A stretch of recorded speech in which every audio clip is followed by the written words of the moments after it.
So as these 1kd FTVs get a bit older, there's a possibility that everything's not going to be okay. Hey everybody, Anthony, 4x4 Diesel. What I want to have a bit of a chit chat about is there's a whole heap of people, as these vehicles do get older, replacing injectors. That's cool, absolutely. But quite often for the first time at 250 or 270, 280, 300,000 Ks. And is it going to be okay? So I think we need to sort of discuss that so people can properly evaluate the situation, whether they should continue to own one, whether they should buy one, whether they should keep it or not, and what they need to budget for. And to be quite honest, at Injector's first time at 300,000, is everything going to be okay? Well, my answer is, if the injectors haven't been changed, I'm surprised it made it that far. Now, at least 99 out of 100 do. I'm sure it's a lot higher than that, but there's a good chance that if you haven't done the injector maintenance, since it's well documented by Toyota that injectors and wrong combustion is the cause of the cracked piston, I'm surprised. And look, you know, usually when you hear of cracked pistons, it is under that mark, but sometimes over it and shortly over it. So if you do purchase one, or you've owned one since new and you've just come across the information and you're like, should I sell it, or should I do the injectors, or should I save the money and just do an engine? It's a good question. It's a valid question. And maybe you should sell it and get something else, but what do you get? I'll give you another example. Today, one of the Toyota dealerships I was at today, having a bit of a chat with one of the managers there, and, you know, just pointed out, you know, they've got a couple of engine jobs on the go, and one of them was a 1GD. I said, what's wrong with that? And he said, oh, I don't know, you know, they just put a new engine in it. So don't think that the 1kd FTV is the only engine that has problems. There's other makes and models, and the newer engines already failing. And of course, we try and avoid those. We know these engines really well. It's super rare that there's any failures. They are really reliable. That's why we own and use them, trust them. But I always say you should have your plan B in place. So what is your plan B? So look, if you purchased a 250, 270, 300K Prado, or you've had it since new, I would certainly, absolutely, I would replace the injectors, because there's a couple of things. It hasn't blown up yet. And those injector seats, if they're not already, could start leaking anytime soon, which results in the blocked oil pickup. So that's the first reason. Absolutely, I will do it ASAP.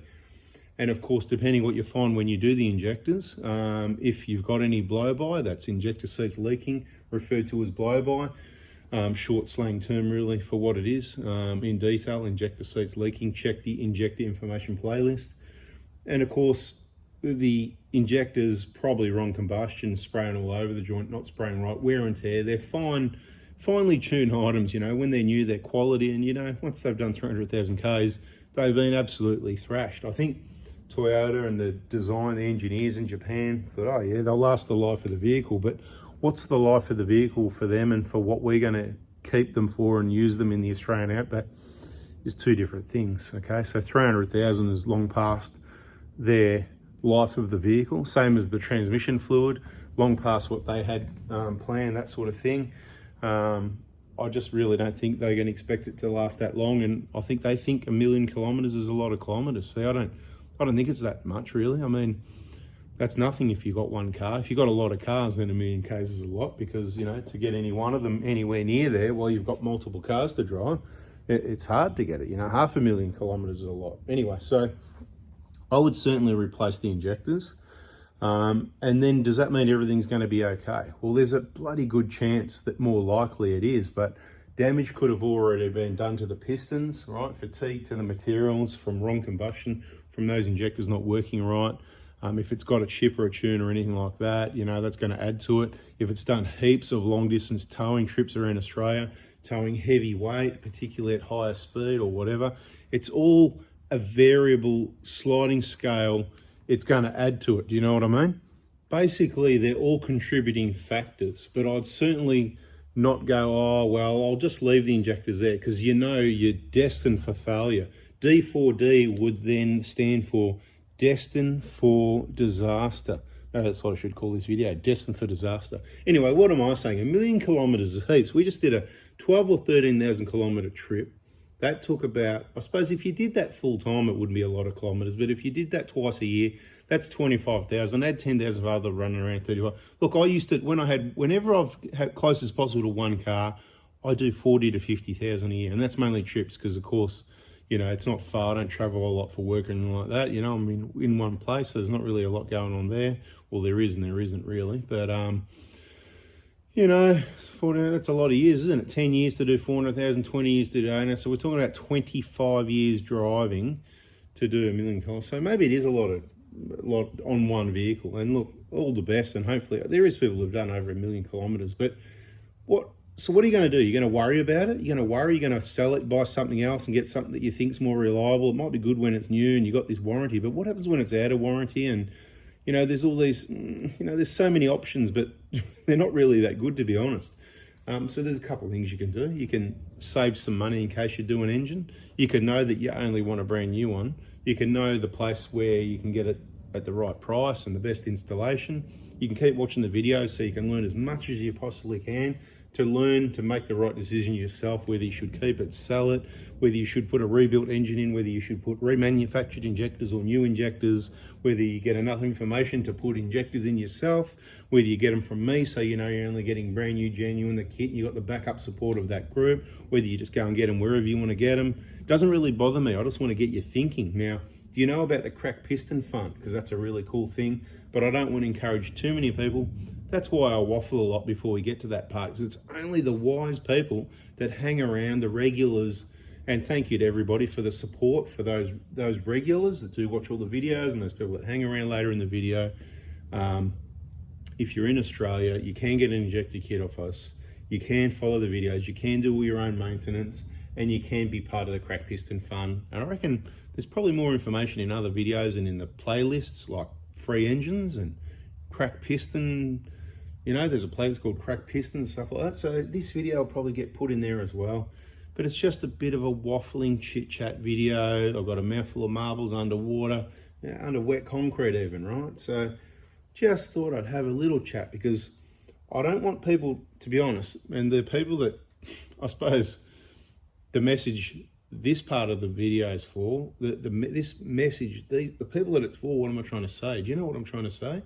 They've already gone, and that is the people that have just purchased, or they've had it since new and they didn't know, and they've just got an injector kit off me this week at 250k or 270k or 280k or 290k or 300k.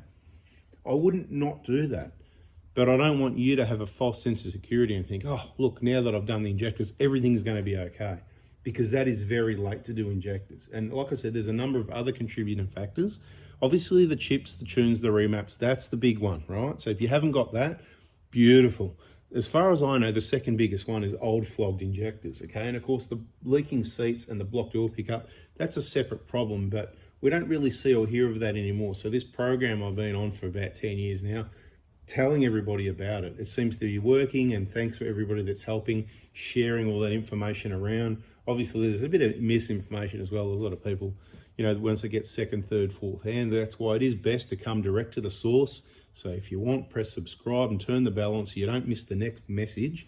And, you know, if you got something out of this video, hit the like button, and just continue to help others, you know, where you can. Just share the right video across to that person. Might be on one of the Facebook groups where, you know, you see someone asking a question, there's a video that answers that, and you go and search it and find it and go, this is the one. And if you like a video, press save. Besides, like, I think you can press save and save those videos. That'll be really handy for when, you know, when people ask those regular questions and you just want to have that video on hand, just go to your saved videos, copy link, paste, and say, check out this video, and help them out. So anyway, that's my chit chat for today. Is everything going to be okay? Well, it probably is, but I don't want someone being surprised when they pick up a vehicle with 300k. I've only had it 2 months, started doing the homework, got an injector kit, and then at 320, it's cracked a piston, because it's a possibility. So be prepared for that, whether it's the Crack Piston Fund or you've saved some money. I did say in a video a little while ago, I said, look, maybe we should just stop changing injectors, save a few grand there, and then just let the engine blow up and spend 10 or 15 grand. I mean, doesn't really make sense, does it? I mean, when you can save the engine by doing the maintenance, it makes sense to do that. So I still say, hey, let's do that for now. But if you've got one that's totally, okay, so let's come up with a good example. Say you've got one with 450,000 Ks, just an example, and you check the oil pickup and it's blocked. Oh God, look at that, it's blocked. And the engine's got a tat in it, okay? So what you do, you clean the oil pickup, you put new oil in it, you pull the injectors out, you go, oh my goodness, look at that, 3 injectors have got blow-by. You can either put new ones in if you think it's the injectors causing the noise, or if you don't think it is. If you're not sure, that's where you can say, hey, Anth, can you keep me one of those old second-hand sets of injectors that's done 150, 200K or 50K, or whatever we got, right? We'll keep something for you for that, right? So you can put them into it if you think it's, and then obviously if that goes away, then, after a year, you know what, let's put a fresh set of injectors in it. That was good. Or if it stays there, then it was the engine, not the injectors. So you haven't wasted a few grand. You've just done a bit of maintenance, clean the oil pickup, put some clean oil in it. You might need to drop the oil and clean it again within a short 10-kilometre drive, because those bits of debris, once you pull the injectors out, could get back to the oil pickup again. But make sure it's getting oil and drive it for a while. And if you hear it going, tuck, tuck, tuck, tuck, even after you bloody do all this, clean that up and unblock the oil pickup, then the engine's probably got some permanent engine damage. But maybe it's not time to replace it yet. You can drive it around going, tuck, tuck, tuck, tuck, tuck, tuck, tuck, tuck, tuck, tuck, tuck. Yeah, let me make some noise. Here we go. Inside the engine for a while, right?